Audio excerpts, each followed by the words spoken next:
Assalamualaikum warahmatullahi wabarakatuh. Innal hamdalillahi nahmaduhu wa nasta'inuhu wa nastaghfiruh wa na'udzu billahi min syururi anfusina wa min sayyiati a'malina may yahdihillahu fala mudhillalah wa may yudlil fala hadiyalah. Asyhadu an la ilaha illallah wahdahu la syarikalah wa asyhadu anna Muhammadan abduhu wa rasuluh. Allahumma sholli ala Muhammad wa ala ali Muhammad kama shallaita ala Ibrahim wa ali Ibrahim wa barik ala Muhammad wa ali Muhammad kama barakta ala Ibrahim wa ali Ibrahim innaka hamidum majid. Amma ba'du. Pertama, marilah kita selalu bersyukur kehadirat Allah Subhanahu wa taala. Dengan selalu bersyukur, insya Allah kita akan ditambah nikmat yang lebih berlimpah ruah. Dan janganlah kita menjadi hamba Allah yang kufur nikmat, karena Allah memberikan statement, barang siapa yang kufur nikmat, pasti azabku akan didatangkan lebih menyakitkan. Salawat dan salam semoga Allah limpah curahkan kepada Nabiullah Muhammad Sallallahu Alaihi Wasallam, kepada para keluarga, sahabat-sahabat, dan insya Allah kepada kita semua yang setia menjalankan syariatnya ila yaumil qiyamah. Amin ya robbal alamin. Para hadirin, wabil khusus yang saya hormati dan saya banggakan, Bapak kita, sesepuh kita ini yang masih masih tersisa ya Pak ya, mudah-mudahan dan awet sisanya ini ya. Beliau adalah tokoh dan pendiri persyarikatan ya di Malahayu, yaitu Bapak Slamet Suminta Mugia Sehat Rahayu Ginanjar Kawilujengan Pak Slamet. Kemudian beberapa generasi berikutnya yaitu tokoh pendiri kita almarhum Bapak Rusbandi, ini hadir juga putranya nih Mas Dono. Ini beliau-beliau yang saya sebut ini adalah tokoh-tokoh Malahayu yang dulu menorehkan sejarah pendiri persyarikatan di Kecamatan Banjarharjo. Mudah-mudahan pada hari-hari berikutnya, pada masa-masa yang akan datang, keturunan-keturunan beliau-beliau bisa meneruskan perjuangan untuk menegakkan dinul Islam lewat persyarikatan di Kecamatan Banjarharjo, wabil khusus di Desa Malahayu. Oke, hatur nuhun ke Sohibul Bait, yaitu Ustadz Aib Saifullah ya. Hatur nuhun jamuan dan tempat yang sudah disediakan sehingga kajian ini bisa berlangsung rutin seperti yang diharapkan. Oke, Kak Bapak Fatudin ya, Mas Fatudin ini yang sudah dibantu oleh Ibu-Ibu Aisyah, atau terbalik ya, yang sudah membantu Ibu-Ibu Aisyah semakin semangat mengadakan pengajian rutin Jumat Kliwon. Ini alhamdulillah masih bisa dilaksanakan. Semoga peserta dari Malahayu ini nanti bisa lebih banyak lagi ya, anak, incu, buyut ya, untuk sedini mungkin dilatih hadir di majelis yang mulia seperti ini. Karena pendidikan itu diawali dengan pendidikan sedini mungkin. Ada pepatah, ngaji pada saat usia dini ini seperti mengukir atau melukis di atas batu. Kemudian ngaji kepada usia yang sudah lanjut ya, ini ibarat melukis atau memahat di atas air ya. Gampang tapi teneh leungit. Tapi kata Allah, pada keduanya ini ada sisi kebaikan. karena menjadikan ujian kita bersama di dalam melaksanakan ajaran Islam yang namanya thalabul ilmi. Jalan, di bawah jangan di dekat, di bawah, di bawah.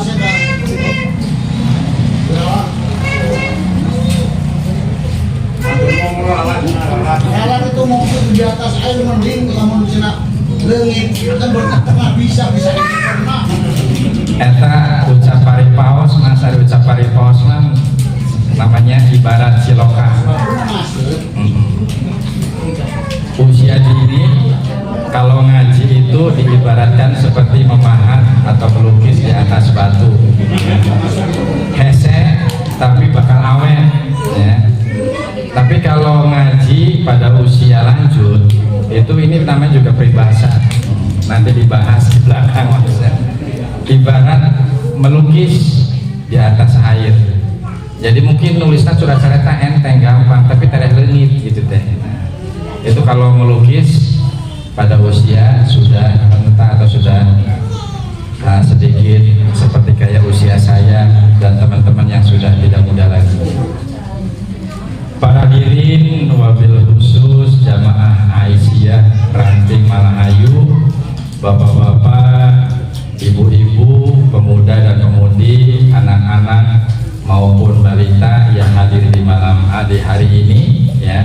Mudah-mudahan Allah melimpahkan karunia hidayah sehingga kajian ini nanti bisa membuahkan atau menghasilkan tuntunan untuk kehidupan kita supaya lebih baik dari hari ini, nanti lebih baik dari hari kemarin, kemudian hari yang akan datang supaya lebih baik dari hari sekarang. Mari kita mulai pengajian siang hari ini. Mungkin temanya yang bakal kita hadapi bersama, yaitu tentang kepastian maut pasti akan datang. Kullu nafsin dha'iqatul maut ya. Setiap makhluk yang bernyawa pasti akan mati, pasti akan lenyap, pasti akan meninggal. Nah, ini adalah sebuah kepastian. Bahkan pada keterangan lain, inna lillahi wa inna ilaihi raji'un ya. Kita semua datang dari Allah Subhanahu wa ta'ala dan kita pun akan berpulang kepadanya. Pernyataan ini sering kita dengar, sering kita lihat, bahkan kita sering melayat, kemudian sering takziah, menengok orang yang meninggal, bahkan sampai mengkafankan.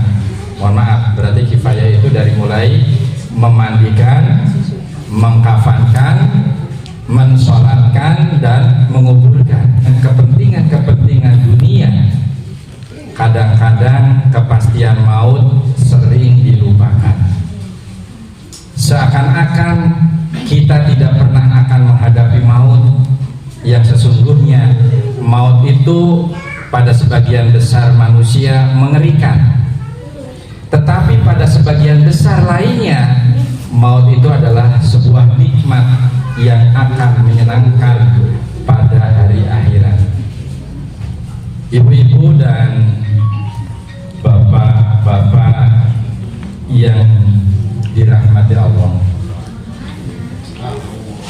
kalau kita mencermati fenomena atau belajar dari pohon kelapa ya. Ini anak-anak muda zaman sekarang mungkin sudah hafal ya pohon kelapa, ngerti semua ya. Nah, kalau nggak ngerti, ini di sini ada miniaturnya nih, pohon kelapa yang sudah dibonsaikan ya, itu bonsai pohon kelapa. Kalau kita melihat pohon kelapa yang sudah tumbuh menjulang tinggi, akarnya menghunjam ke bumi, kemudian berbuah.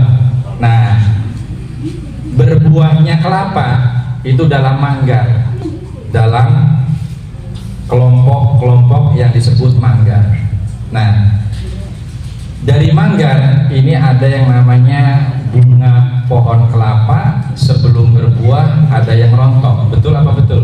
Betul. Nah, kemudian pada manggar yang lain ada kelapa yang sudah tua renta, warnanya sudah coklat bahkan menghitam, bahkan sudah ditumbuhi oleh lumut, sekalipun diterpa oleh angin, oleh hujan dan panas, tapi kelapa yang tua masih kuat bertengger di atas pohonnya. Namun bunga kadang-kadang ada yang rontok atau ada yang layu sebelum berbuah. Setelah bunga, kemudian kita mungkin melihat, ini pelajaran sedikit biologi ya. Setelah bunga jadi saya sunama buluruk. Buluruk apa bahasa Jawanya? Ada yang ngerti ya buluruk ya? Nah. Buluruk ya. Wilujeng Sumping Ibu Rosita mangga, ya Turana Bu Ida mangga, Pak Guru mangga Pak Guru. Jadi pelajaran penting ini mengajarkan kepada kita ya, kelapa yang sudah tua sudah saatnya harusnya apa namanya ya, dari manggarnya, tapi didahului oleh yang namanya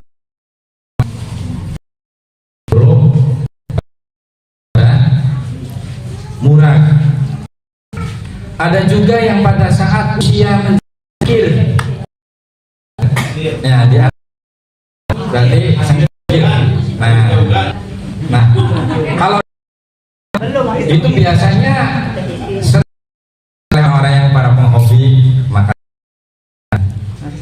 ini hanya siloka, gambaran sementara bahwa maut itu lebihnya seperti gambaran pohon kelapa. Jadi jangan berharap atau kita jangan memastikan kita akan panjang umur ya.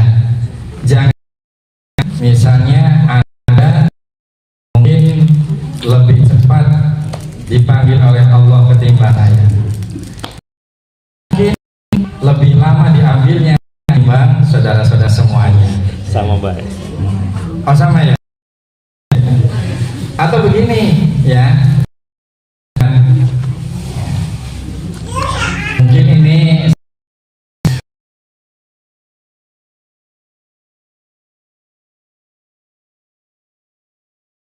bukan penyakit paru-paru, bisa menyebabkan penyakit jantung yang ujung-ujungnya kepada kematian.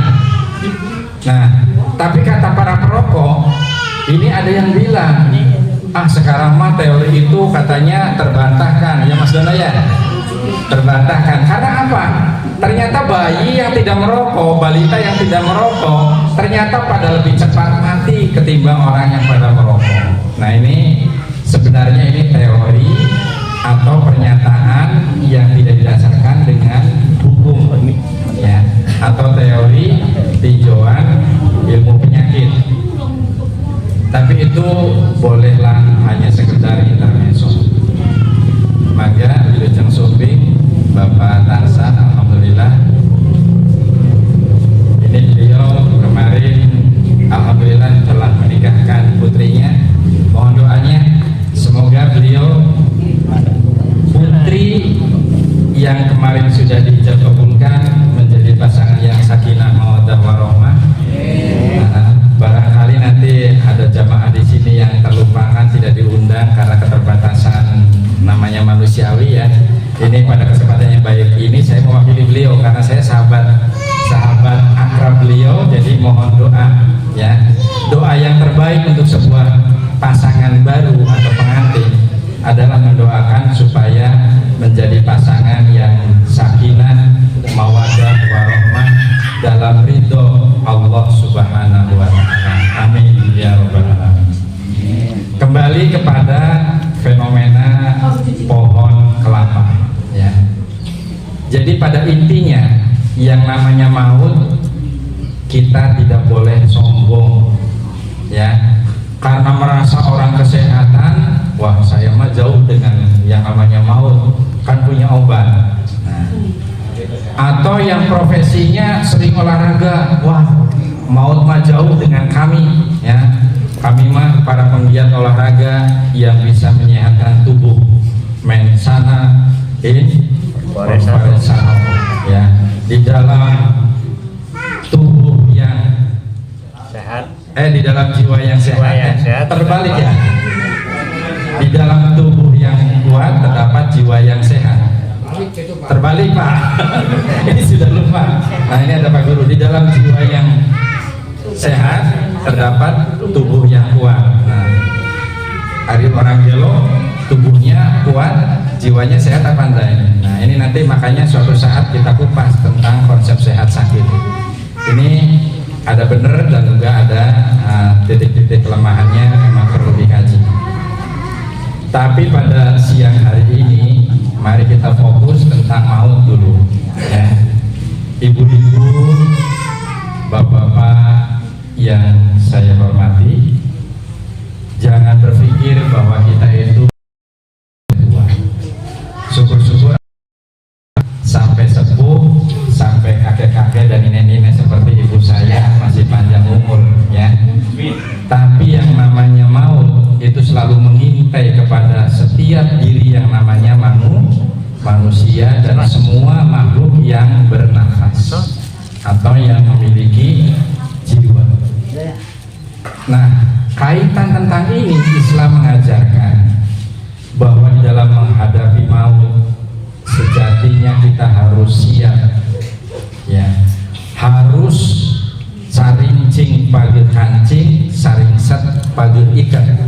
Jadi maksudnya jadi dalam reama kita harus siap, mantap, betul-betul sudah dengan persiapan yang matang dalam menghadapi maut. Boleh jadi pulang dari sini kita nanti ketemu dengan fenomena, ya Allah, kemarin katanya baru arisan dan kondangan bareng dengan saya, ternyata sudah ada pengumuman innalillahi wa inna ilaihi rajiun, telah meninggal dunia si fulan di rumah sakit ini jam sekian. Kita kadang-kadang kaget mendengarnya. Nah, maut itu ternyata penyebabnya atau sejarahnya itu berbeda-beda, ya. Ada yang meninggal karena berpenyakit, ya. Ada yang meninggal karena kecelakaan, ada juga yang meninggal karena sedang tertidur, ada juga yang meninggal dunia ternyata sedang goyang dompet, ya. Pernah lihat nggak contoh-contohnya? Lagi asik joget sawer sama biduan yang seronok, ternyata langsung pingsan, langsung meninggal dunia. Nah, ada juga yang meninggal dunia ketika sedang melantunkan ayat suci Al-Quran, ya. Begitu indahnya lantunan ayat Al-Quran, tiba-tiba suaranya melemah, kemudian meninggal dunia. Ada juga yang meninggal dunia dalam kondisi kita sedang memiliki rezeki yang banyak, yang hartanya sedang melimpah ruah, yang lagi hebat-hebatnya rezeki dunia yang diterima. Tetapi ada juga orang yang meninggal dunia dalam kondisi miskin yang semiskin-miskinnya. Nah, itu semua adalah cerita yang mengiringi tentang maut. Nah, kalau kita tidak memiliki bekal di dalam rangka menghadapi maut, kita sejatinya menjadi manusia yang sangat merugi. Diberi sehat, diberi waktu yang lapang, yang longgar, ternyata tidak dimanfaatkan untuk hal-hal yang baik. Padahal ayat Al-Quran mengingatkan kepada kita, wal asri, sesungguhnya, mohon maaf, wal asri, demi masa, inna, sesungguhnya, ya, Al-insan manusia, lafi benar-benar dalam husri kerugian, illa kecuali ya amanu orang-orang yang beriman, wa amilus solihat dan orang-orang yang berwasiat tentang bilhaq kebaikan, wa amilus solihat dan orang-orang yang berwasiat bisobr tentang kesabaran. Jadi bekal orang yang tidak merugi menghadapi maut itu dijelaskan di dalam Quran surat Al-Asr tadi, yaitu bekal yang menyelamatkan kita dari maut supaya bisa menghadap Allah dengan tenang. Satu, harus apa? Harus beriman ya. Beriman itu ada berapa? Di sekolah diajarkan iman kepada Allah, iman kepada malaikat-malaikat Allah, iman kepada kitab-kitab Allah, iman kepada rasul-rasul Allah, iman kepada qada dan qadar Allah, kemudian iman kepada hari akhirat. Semuanya jumlahnya 6. Nah, orang yang tidak merugi ini satu, orang yang beriman. Nah, kalau kita sudah menjadi orang yang beriman, insya Allah menghadapi maut tidak bakal takut ya. Kemudian yang kedua, ini ada kelompok orang-orang yang amilus solihat, orang yang gemar menyampaikan kebaikan ya, dengan kebenaran dimunculkan, ditransfer sebanyak-banyaknya ya. Dengan cara apa mentransfer kebaikan ya? Bisa dengan lisan ya, bisa dengan tulisan, bisa berbagi di sosial media ya. Kita misalnya punya grup WA, berbagilah dengan nasihat-nasihat yang baik. Nah, jangan sering berbagi nasihat atau berbagi pesan pendek kepada jurusan-jurusan yang akan menyebabkan maut itu menyeramkan. Misalnya ujaran kebencian, namimah atau adu domba ya, menganggap kelompok lain sesat atau salah, kelompok kita paling benar. Nah, hal-hal semacam ini harus kita hindari supaya ketika maut menjemput kita, kita punya bekal yang akan menyelamatkan kita besok di yaumil hisab. Kemudian yang selanjutnya adalah watawasau ya bil apa? Bisobri ya. Nasihat menasehati tentang kesabaran ya.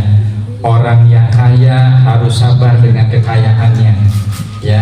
Sabarnya bagaimana? Keluar zakatnya, sedekahnya diperbanyak, bantu orang-orang yang membutuhkan ya, ringankan penderitaan orang banyak ya, bantu kemiskinan, dan banyak-banyak lagi perjuangan yang bisa diperjuangkan dengan kekayaan yang kita miliki. Maka Islam itu tidak mengajarkan hanya bahagia di akhirat, tapi harus pula Islam itu bahagia di dunia. Berarti Islam mengajarkan kita harus kaya, harus sukses, harus berilmu ya, harus bermartabat tinggi ya. Jadi jangan Islam itu ya penting saya orang Islam, pengen mengejar akhirat sajalah. Yang namanya zikir, sholat tapi tidak pernah berusaha, yang namanya berdoa setiap saat, wirid setiap saat sampai batuk menjadi hitam. Batuk teh kening maksudnya ya? Nah, tetapi malas untuk berdagang, malas untuk berusaha, malas untuk bekerja. Yang jadi pegawai berangkatnya seenaknya sendiri yang pedagang senangnya tipu ya, mengurangi timbangan, mengurangi takaran dan sebagainya ya, demi meraup keuntungan. Nah, yang seperti ini yang dilarang oleh agama. Wailul lil mutaffifin, celakalah kalian. Siapa? Orang-orang yang curang, yang suka mengurangi timbangan, yang suka mengurangi meteran, yang suka mengurangi jam kerja, yang suka berangkat telat dan pulang gasing. Nah, hal semacam ini sama diancam dengan Quran surat Al-Mutaffifin. Yang jadi pejabat korupsi ya, yang tukang bikin jalan makan aspal, yang bikin bangunan makan pasir ya, yang tukang bikin pengendara mobil makan bensinnya, minum bensinnya, minum olinya, ini semua besok akan menjerat kepada maut kita ketika yang mau. Ingat, ada yang bernasib, kan kita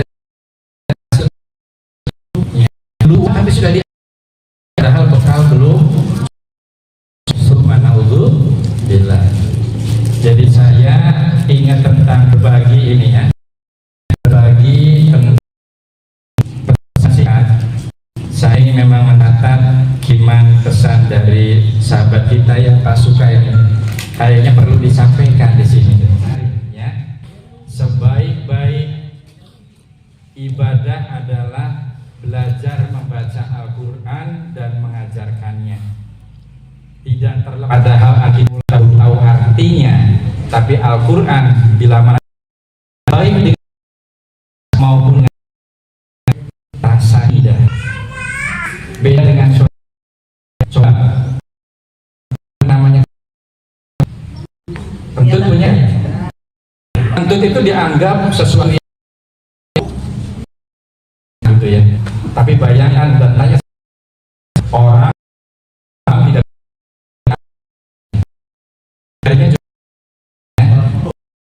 kentut misalnya satu aku bacakan dan suara nikmat dan ya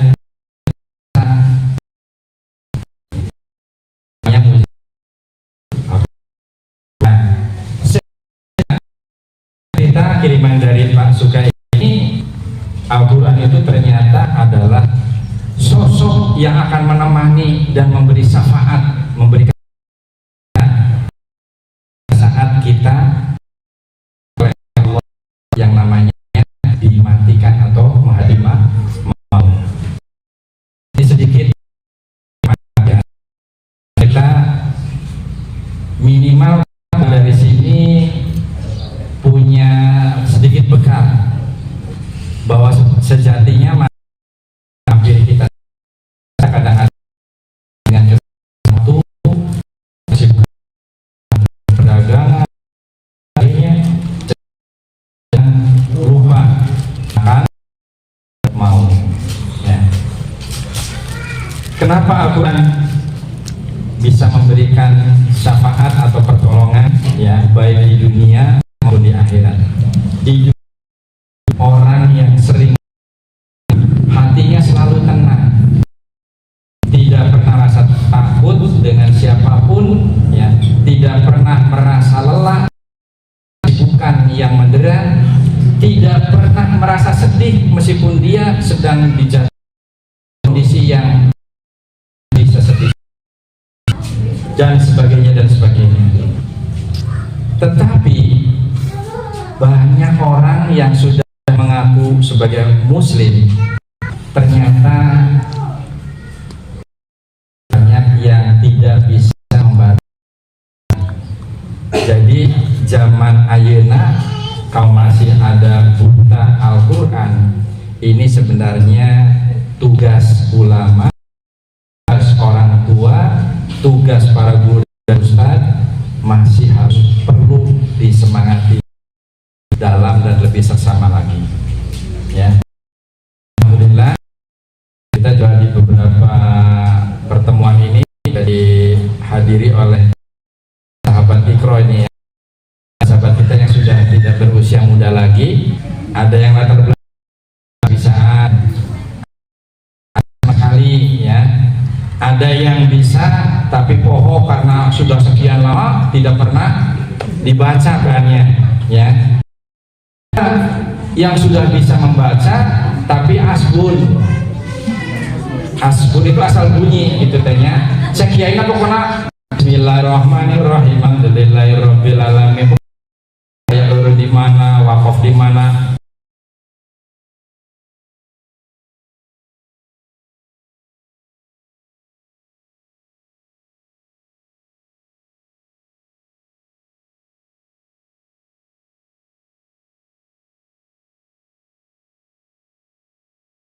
Ada yang latar belakangnya baru bisa-bisaan, ada yang tidak bisa sama sekali, ya. Ada yang bisa tapi poho karena sudah sekian lama tidak pernah dibaca Qur'annya, ya. Ada juga yang sudah bisa membaca tapi asbun, suara yang bagus, hidup itu nanti akan terasa lebih indah mempelajari Al-Qur'an, ya. Begitu juga belajar Al-Quran disemangati dalam rangka menguatkan bingkai kehidupan kita supaya iman dan takwa kita itu betul-betul tumbuh subur dalam hati. Ini menyebabkan hidup kita semakin terarah. Tidak percaya silakan. Semakin kita mengaji, semakin merasa betapa kecilnya diri ini di hadapan Allah Subhanahu wa Ta'ala, ya. Jadi kalau ada orang yang sudah merasa paling pintar baca Al-Quran, merasa imannya paling hebat, merasa doanya paling dikabul oleh Allah, merasa orang yang paling alim di dunia ini, itu sejatinya adalah kesombongan yang nyata. Tetapi bila mana ada orang yang menghafal Quran, memahami ilmunya, mengamalkannya, tetapi hatinya selalu rendah, selalu merasa bahwa kita adalah hamba yang dhaif, hamba yang banyak kekurangan, itulah kerendahan yang sangat bermartabat di hadapan Allah Subhanahu wa Ta'ala. Jadilah orang yang disebut terakhir tadi. Jangan merasa sudah bisa, jangan merasa sudah mahir, jangan merasa sudah paham sehingga kita berhenti ngaji Quran. Nah, untuk menyingkat waktu, ya, sejatinya orang meninggal itu pada awalnya tidak menyadari bahwa dirinya itu mati.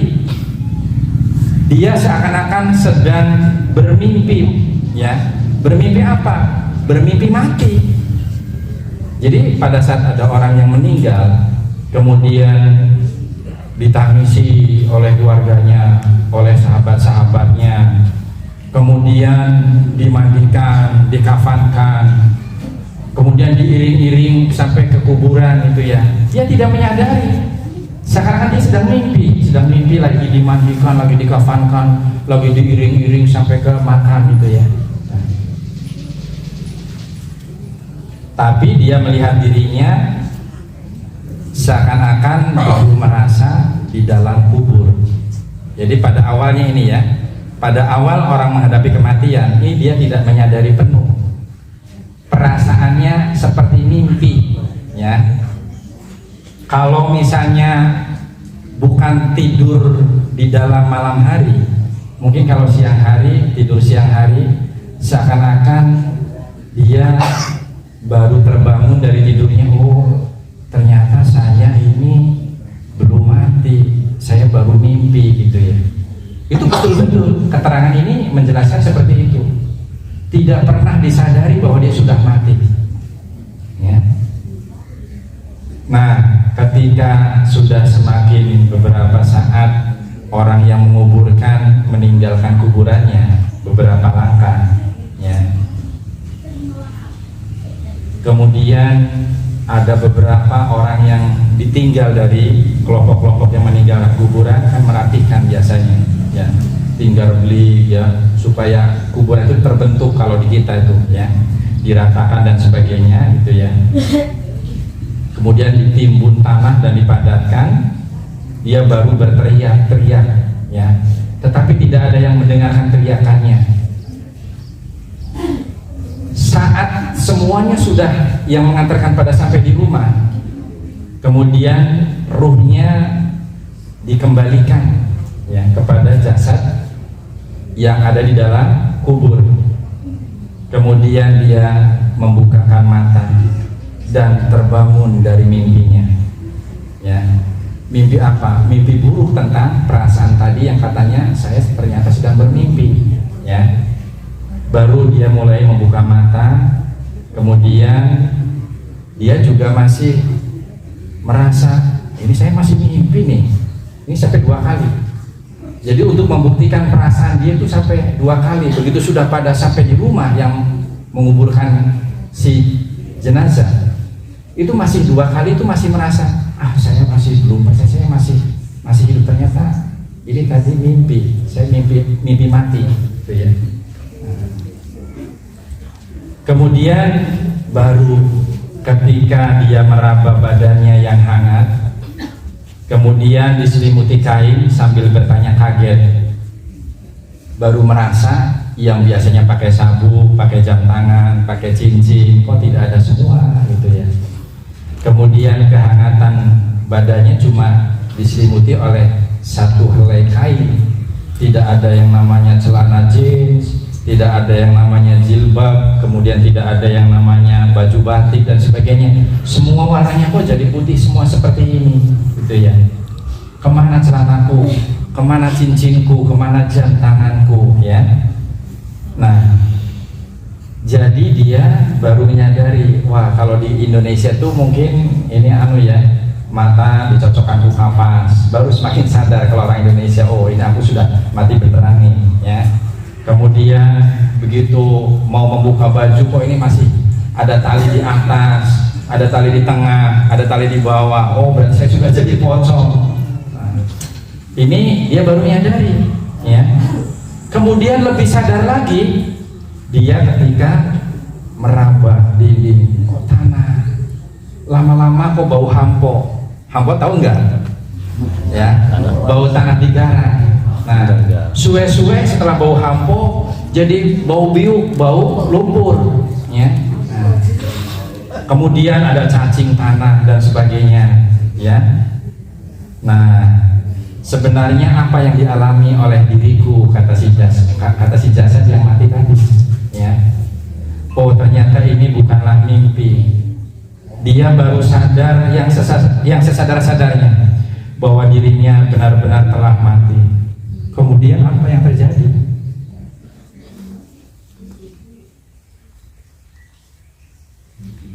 Sejenak dia kemudian berteriak,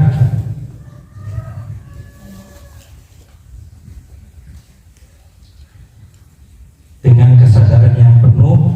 Kemudian berteriaklah dia ya.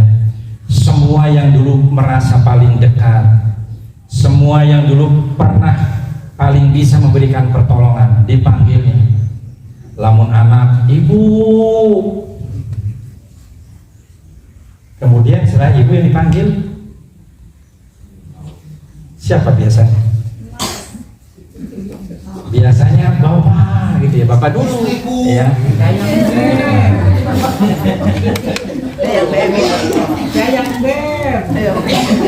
Yang beb belum nyaur ya.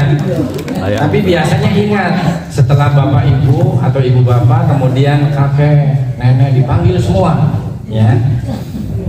Dan semua tidak ada yang menjawab. Kemudian sahabat-sahabat yang paling dekat, yang beb gitu ya tadi baru ya. Atau kalau bahasa Arabnya, ya Humairo, wahai istriku yang lucu, yang cantik, yang jelita, di mana itu? Tengah maro, oke. Nah,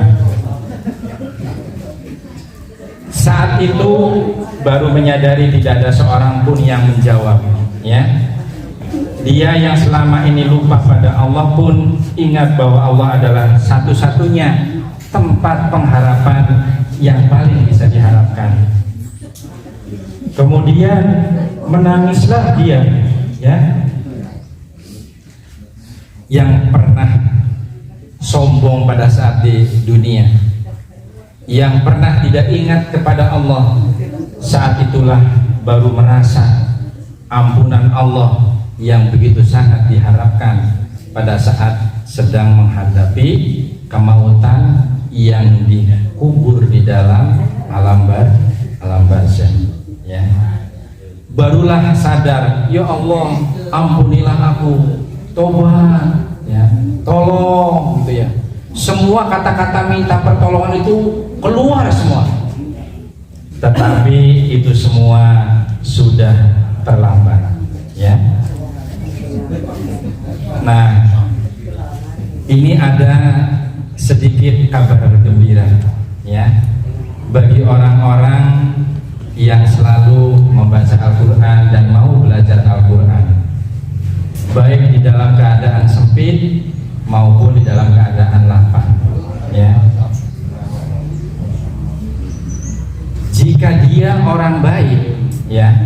maka muncullah malaikat dengan wajah yang tersenyum pada saat kita di alam barzakh, ya. Kemudian akan mendudukannya dan menenangkannya serta menghiburnya dan melayaninya dengan pelayanan yang terbaik.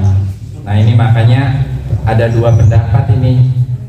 Betulkah ada siksa kubur ataukah siksa kubur tiada, karena sejatinya siksaan dan hadiah atau surga itu adanya di yaumil akhir.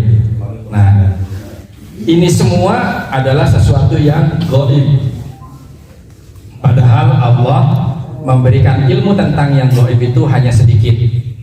Jadi pemahaman hal yang gaib ini tidak bisa menjadi sebuah ketetapan yang pasti. Hanya saja literatur ini yang disampaikan oleh sahabat kita Bapak Suka. Kenapa? Ini ternyata ada dalam kitab Fadhailul Amal, ya. Ini pengarangnya adalah seorang tokoh agama di India, Pak Selamat. Barangkali bisa dibantu, saya lupa Pak. Saya dulu ngaji tahun 83-85an di Tegal, dapat guru kebetulan mengajar tentang Fadhailul Amal, ya. Tokohnya pengarang kitab ini adalah dari India. Bisa dicari Pak, coba tokoh Fadhailul Amal dari India. Siapa itu? Saya namanya lupa itu. Siapa itu? Ada yang hafal nggak? Nah, itu ada yang itu ya. Zakaria ini ada yang hafal.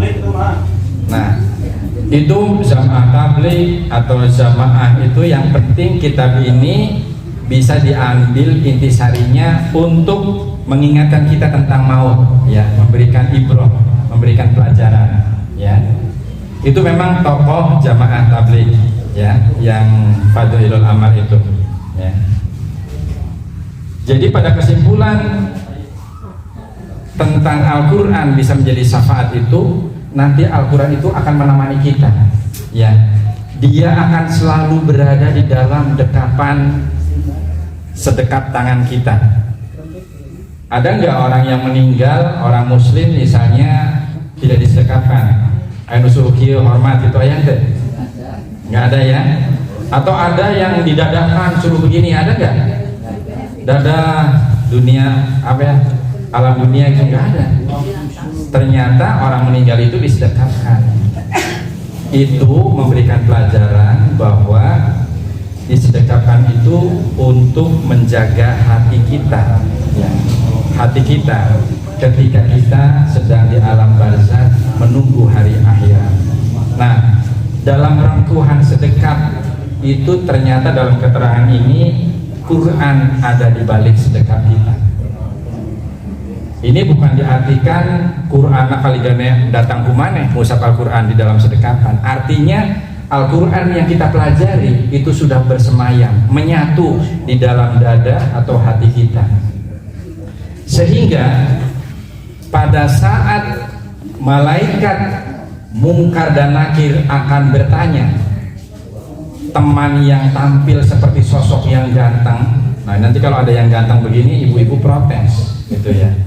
Kalau wanita yang datang siapa? Kalau yang datang katanya malaikat yang ganteng, gitu loh. Nah, karena keterangan malaikat itu tidak ada gender, ya.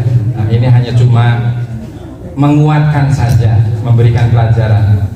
Sosok malaikat ganteng itu artinya kalau misalnya persamaannya cantik, menarik, gitu ya. Jadi sosok yang ganteng itu artinya memberikan sebuah ketentraman, hiburan yang membuat kita itu nyaman di dalam alam barzakh. Quran itu besok posisinya seperti itu, menenangkan kita. Tegentar yang didatang ke malaikat Mungkar dan Nakir. Ya. Coba kalau kita tidak senang baca Quran, ketika malaikat Mungkar dan Nakir datang, bukan yang ganteng, bukan yang cantik yang datang, yang datang teh gandarwa, ribiwa dan sebagainya, gitu ya, yang sangat menakutkan. Ini kalau kita belajar usul fikih, ya, kalau ada penjelasan yang baik pasti ada penjelasan yang sebaliknya. Nah, ini kalau dalam belajar usul fikih. Kemudian ada juga dari Sayyidina Sa'id bin Sulaim radhiyallahu anhu, Rasulullah SAW bersabda, tiada penolong yang lebih utama derajatnya di sisi Allah pada hari kiamat daripada selain Al-Quran, ya. Sampai-sampai bobotnya Nabi kemudian malaikat juga kalah dengan bobot Al-Quran sebagai teman yang akan membantu meringankan kondisi alam barzah kita dan sampai ke negeri akhirat nanti, ya. Kemudian Al-Bazzar meriwayatkan dalam kitab La'ali Masnunah bahwa jika seseorang meninggal ketika orang-orang sudah sibuk dengan kain kafan dan persiapan penguburan maksudnya, ya, tiba-tiba seseorang yang sangat tampan berdiri di kepala mayit. Ini masing-masing para periwayat hadis itu menjelaskannya berbeda matan, ya. Jadi ketika, ya, yang lain sudah pada pulang, kemudian sudah akan didatangi oleh malaikat, kemudian berdirilah sosok yang sangat tampan di sebelah kepala mayit, ya. Dia berada di antara dada dan kain kafan, berarti hampir sama dengan yang tadi. Kemudian setelah dikuburkan, orang-orang mulai meninggalkan, ya. Datanglah malaikat Munkar dan Nakir berusaha memisahkan orang tampan itu dari mayat agar memudahkan proses pertanyaan antara malaikat Munkar dan Nakir dengan si fulan yang dikubur tadi. Tetapi sosok yang tampan itu berkata, ia adalah sahabat karibku. Ia itu maksudnya orang yang meninggal tadi, ya. Dalam keadaan bagaimanapun aku tidak akan meninggalkannya. Jika kalian ditugaskan untuk bertanya kepadanya, lakukanlah pekerjaan kalian. Jadi Al-Quran itu tadi mempersilahkan, silakan mau tanya si fulan yang sudah meninggal, aku tetap akan setia menemaninya sampai kapanpun, ya. Nah, itulah posisi Al-Quran di sana, ya. Aku tidak akan berpisah dari orang ini sehingga ia dimasukkan ke dalam surga nanti di yaumil hisab, ya. Lalu ia berpaling kepada para sahabatnya dan berkata, aku adalah Al-Quran. Terkadang kamu baca dengan suara keras dan terkadang dengan suara perlahan. Jadi ada kalanya Quran boleh dibaca keras, boleh dibaca perlahan, ya. Kemudian ketika sudah ada proses pertanyaan dari para malaikat, ternyata bukan sekedar sudah bebas, malaikat sudah pergi, kemudian Quran meninggalkan kita di dalam alam barzah sendirian.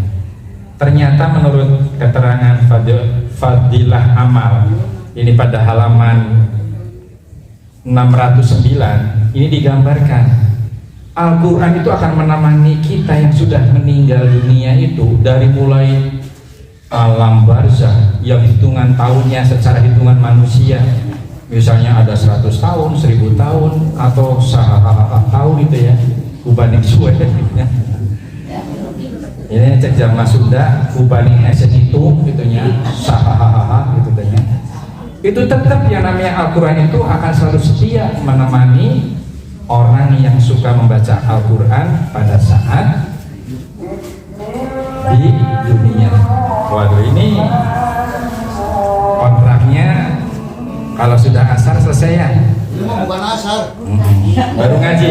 Nah, Ngaji.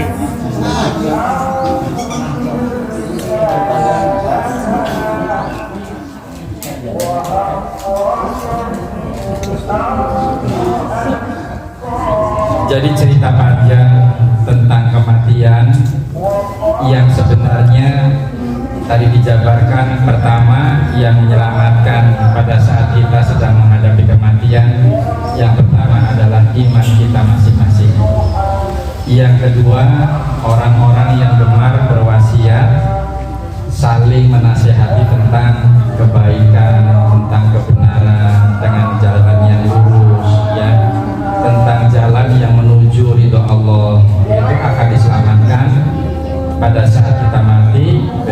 sampai di yaumil akhir.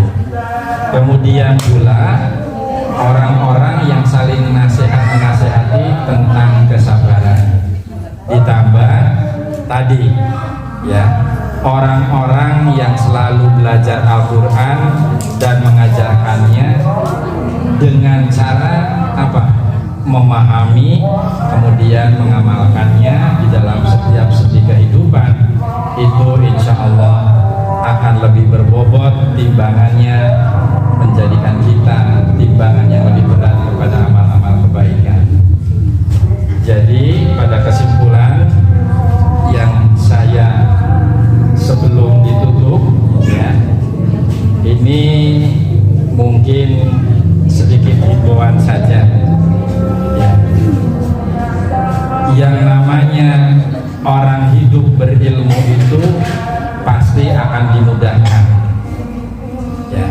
Kemudian di dalam mencapai ilmu, nah ini biasanya perlu sedikit disentuh dengan seni ya.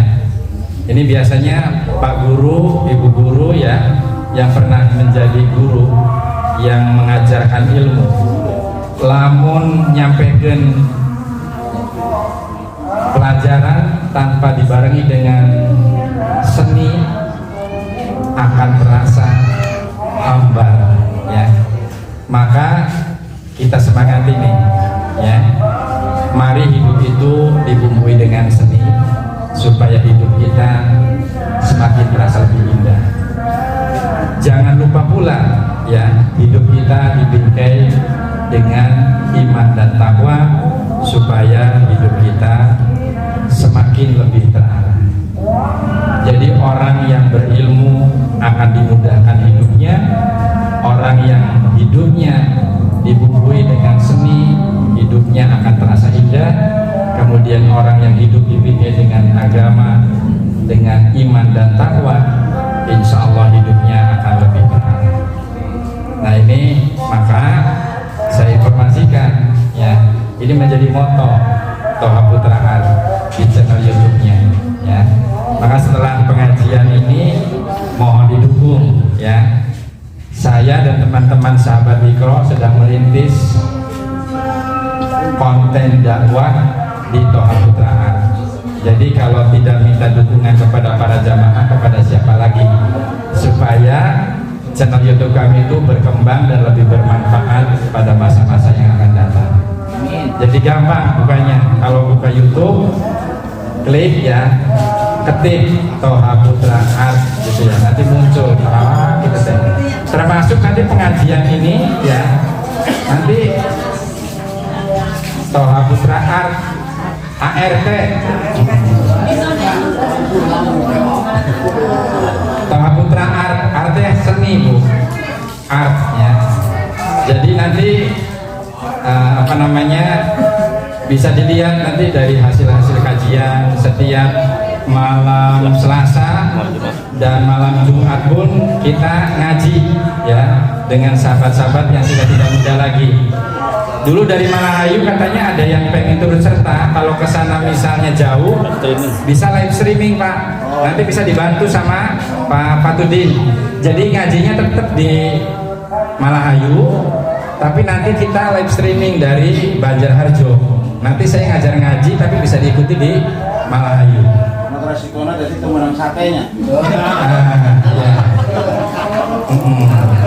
Nah nanti kapan-kapan bisa nanti dikirim. Bisa Mas dihimpun dulu katanya Mas Dono, kemudian siapa tuh kumpul di mana nanti malam Selasa dan malam Jumat. Iya, makanya ini dipermudah. Syukur kalau mau ke Banjarharjo bisa bareng-bareng akan lebih indah. Ya. Nah, ibu-ibu pun bisa sebenarnya. Ibu-ibu bisa dikoordinir berapa orang itu ya. Atau di Banjarharjo misalnya nggak bisa bareng gitu ya karena kesibukan. Bisa live streaming nanti kerjasama dengan admin saya nih Mas Dakosta sama Ini kreatornya Mas Dakosta Latif, Abdul Latif ya.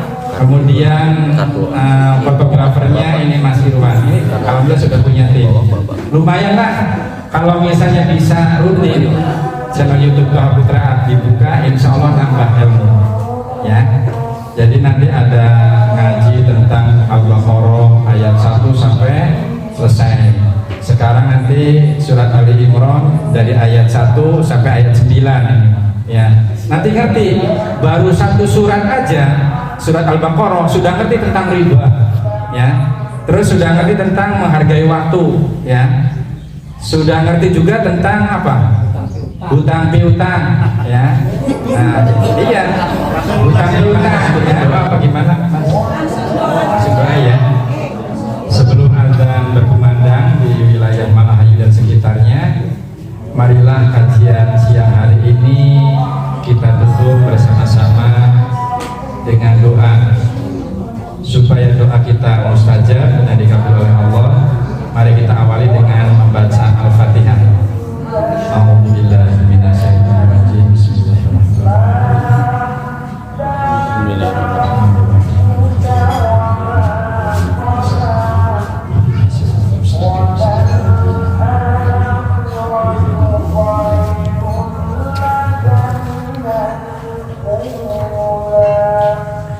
Allahumma inni as'aluka ilman nafi'an wa rizqan thayyiban wa amalan mutaqabbalan. Allahumma inni a'udzubika an urada ila ardhil umur wa a'udzubika min fitnatid dunya wa a'udzubika min adzabil qabr. Rabbana hab lana min azwajina wa dhurriyyatina qurrata a'yunin waj'alna lil muttaqina imama. Allahumma ighfir lahum warhamhum wa'afihim wa'fu anhum waj'alil jannata maswahum. Rabbana zalamna anfusana wa illam taghfir lana wa tarhamna lanakunanna minal khasirin. Rabbi ja'alni muqima sholati wa min dzurriyyati rabbana wa taqabbal du'a. Rabbana ighfir li wa liwalidayya wa lil mu'minina yawma yaqumul hisab. Rabbirhamhuma kama rabbayana shighara. Rabbana atina fid dunya hasanah wa hayyi lana min amrina rasyada. As'alullaha al-azim rabbal arsyil azim an yasbira la ba'sa tahurun insyaallah. Rabbana atina fid dunya hasanah wa fil akhirati hasanah wa qina adzabannar. Walhamdulillahi rabbil alamin. Amin. Saya akhiri nasrul minallah wa